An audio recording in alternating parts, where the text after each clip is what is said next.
Hello my online family. मैं Pradeep NASA Faridabad से। आज बहुत दिनों बाद मन हुआ दिल की बात करने का। कहीं खो गया था परेशानियों में। मन हुआ आज कुछ कहने का, कुछ बोलने का। उम्मीद, ये सबसे बड़ा रोग है हमारे जीवन का। उम्मीद।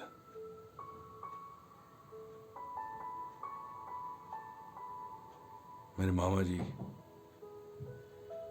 अब इस दुनिया में नहीं है। शरीर छोड़ने से कुछ दिन पहले उन्होंने मुझे बुलाया, अपने पास बिठाया और कहा, दीपू एक बात समझाता हूं, कभी ना किसी से उम्मीद मत रखियो कभी भी।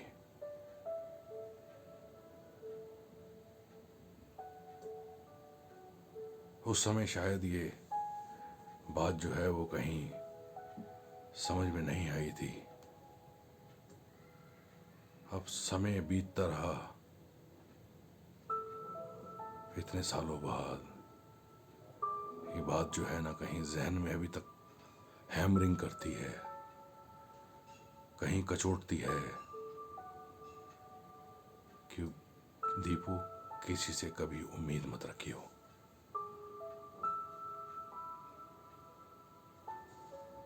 आज एक कहानी पढ़ी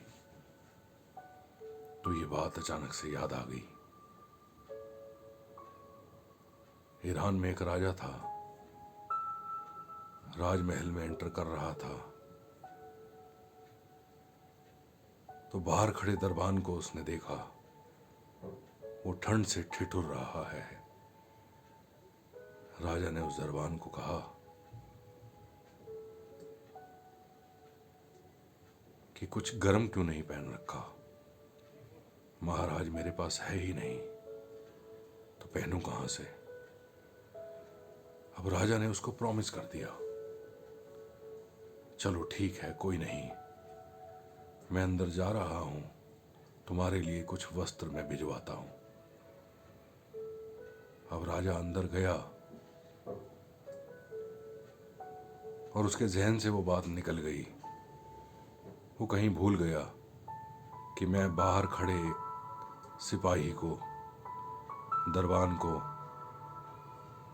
जो है एक प्रॉमिस करके आया हूं कि मैं तेरे लिए गर्म कपड़े भिजवा रहा हूं। सुबह क्या देखते हैं, वो जो दरबान था वो शरीर छोड़ चुका है। उसकी बॉडी जो है वो वहां पड़ी हुई है और वहां कुछ लिखा हुआ है। वो लिखा हुआ पढ़ा। उसने कहा कि न जाने कितने सालों से मैं यहां खड़ा हूं, न जाने कितने सालों से मेरे पास गर्म कपड़े नहीं हैं, न जाने कितने सालों से मैं ठंड में ठिठुर रहा था, लेकिन मुझे कुछ नहीं हुआ। लेकिन कल रात जो आपने मुझे उम्मीद जगा दी ना कि मैं अंदर से तुम्हारे लिए गर्म कपड़े भिजवा रहा हूं,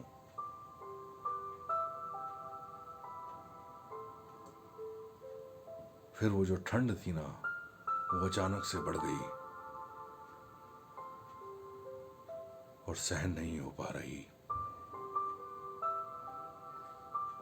वही इंसान, वही जगह, वही ठंड, एक उम्मीद बांध ली कि राजा अंदर गया है, प्रॉमिस करके गया है मेरे लिए कुछ गर्म कपड़े भिजवाएगा। यही तो हमारे जीवन की कहानी है यार। हम उम्मीद लगा के बैठ जाते हैं कि फलाने से मुझे प्यार मिलेगा, फलाने से मुझे इज्जत मिलेगी, ऐसा होगा वैसा होगा। जी तो हम पहले भी रहे होते हैं, सब काम वैसे हो रहे होते हैं और हम झेल पा रहे होते हैं वो सब कुछ। अचानक से क्या हो जाता है,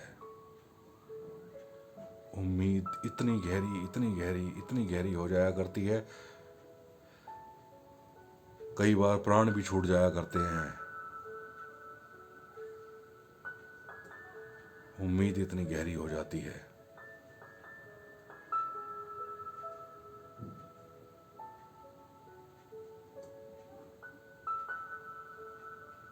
जब जब उम्मीद लगाते हैं इंसानों पर, परेशानी, दुख, तकलीफ,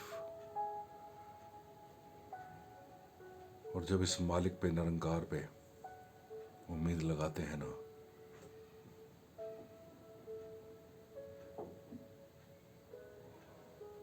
सिर्फ और सिर्फ वाहिद एक ही अल्लाह, वाहिद एक ही निरंकार, यही है जो अपनी उम्मीदों पे खरा उतरता है। यही है जो हमें नाउम्मीद नहीं करता है। इसको छोड़कर किसी इंसान से उम्मीद लगा लेते हैं तो वो कहीं परेशानी का कारण, कहीं दुख का कारण, कहीं तकलीफ का कारण बन जाया करती है। कोई फर्क नहीं पड़ता किसी को, हम खामोश हैं, हम शांत हैं, हम अकेले हैं, हम जिंदा हैं, हम मर रहे हैं, किसी को कोई फर्क नहीं पड़ता।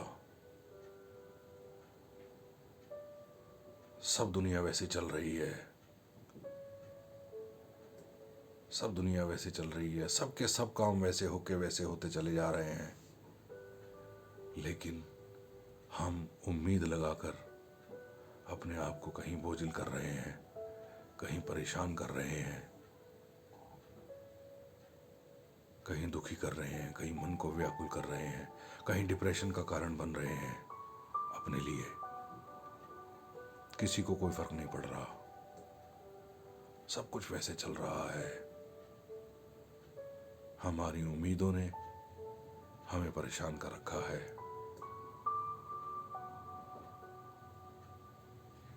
हम इंसान हैं, उम्मीदें लगा बैठते हैं।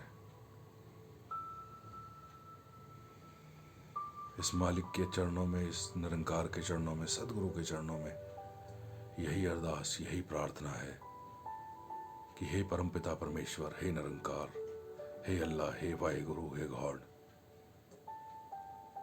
ये उम्मीद रहे तो सिर्फ आप पर रहे।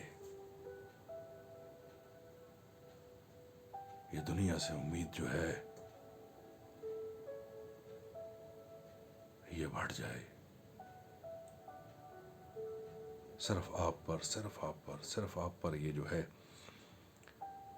मेरे जीवन की उम्मीदें टिकी रहें। यही अरदास, यही प्रार्थना है। कुछ अच्छा लगे तो अपना लेना, नहीं तो कोई बात नहीं। बहुत बहुत शुक्रिया, बहुत बहुत धन्यवाद मेरी बातों को सुनने के लिए। बस हमेशा दुआओं में याद रखना, दुआओं में याद रखना। यही अरदास, यही प्रार्थना है। Love you all.